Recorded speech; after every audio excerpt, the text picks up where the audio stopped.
আজ আমি বানাবো চিংড়ি মাছ দিয়ে ঝিঙের ঝাল। প্রথমেই কড়াইয়ে 2 চামচ তেল নিয়ে নিয়েছি আর চিংড়িগুলো আমি ভেজে নেব। চিংড়িগুলো নুন হলুদ মাখিয়ে রেখেছিলাম। দেখো চিংড়ি মাছগুলো আমার ভাজা হয়ে গেছে। এবার চিংড়ি মাছগুলো আমি তুলে নেব। দেখো চিংড়ি মাছগুলো ভালোভাবে ভেজে তুলে নিয়েছি। এবার ওই কড়াইয়ে আবার 2 চামচ তেল দিয়ে প্রথমেই দিয়ে দেব কোচানো পেঁয়াজ। পেঁয়াজটা আমি ভালোভাবে ভেজে নেব। দেখো পেঁয়াজটা আমার হালকা ভাজা হয়ে গেছে।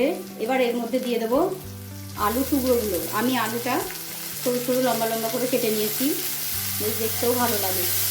দেখো আলুগুলো হালকা ভাজা হয়ে গেছে। এবার এর মধ্যে দিয়ে দেবো কেটে রাখা ঝিঙেগুলো। তারপর আবার ভালোভাবে নেড়ে নেব। এবার এর মধ্যে দিয়ে দেবো পরিমাণ মতো হলুদ, পরিমাণ মতো লবণ আর ছোট্ট একটা টমেটোর টুকরো মিশিয়ে নেব।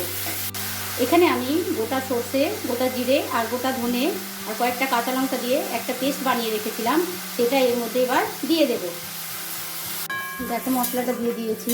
এবার এটা ঢাকা দিয়ে দেব মিনিট 5-এর জন্য। তাতে কী হবে, ঝিঙেটা আর আলুটা সেদ্ধ হয়ে যাবে। চলো দেখি। দেখো এখানে আমার আলু ঝিঙে সব সেদ্ধ হয়ে গেছে। এরপর এর মধ্যে দিয়ে দেবো ভেজে রাখা চিংড়ি মাছগুলো। তারপর ভালোভাবে মিশিয়ে নেব। দেখো এটা ভালোভাবে মেশানো হয়ে গেছে। এবার নামিয়ে নিয়ে তোমাদের আমি দেখাচ্ছি। হয়ে গেছে আমার চিংড়ি মাছ দিয়ে ঝিঙে আর আলু পেঁয়াজের ঝাল। কি সুন্দর দেখতে হয়েছে দেখো।